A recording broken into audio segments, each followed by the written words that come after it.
Good day guys, panibagong araw, panibagong adventure sa ating buhay. Ngayong araw po ay mamasyal po tayo dito sa Alphaland. Makikita po natin dito sa parte ng Itogon, Benguet. Napaka-exclusive nga po ng lugar na ito. Dahil sabi nga nila ito po ay para sa mga taong mayaman. Dati nga pala guys ay pangarap ko lang na tumira dito at hanggang ngayon. Hindi nga rin po biro ang pumunta dito dahil nakikita niyo po ay napakatarik ng ating mga dinadaanan.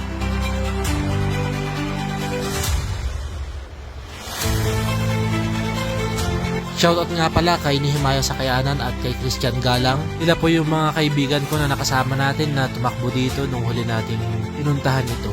Talagang medyo mahirap nga rin to guys akyatin dahil bukod sa malayo ay talagang napakataas. Dito nga po ay lusong na ang daan nito. Pababa na tayo ng Baguio City. Ito nga po pala yung sinasabi ko mga kabahayan dito sa Alphaland. Ito na po yung site, meaning dito na po tayo. Pumitik-pitik lang pa ako ng konti and then tumakbo na po ulit tayo pabalik. Bali ang ruta natin guys ay umakyat tayo ng bundok at bumaba tayo dito. Sa pabalik po ay aakyat na naman po tayo and then pababa hanggang marating po natin yung town. Sana po sa susunod ko pong pagtakbo ay makasama ko po kayo. 22 km po pala ang ating naging pagtakbo ngayon. Thank you guys for watching. God bless.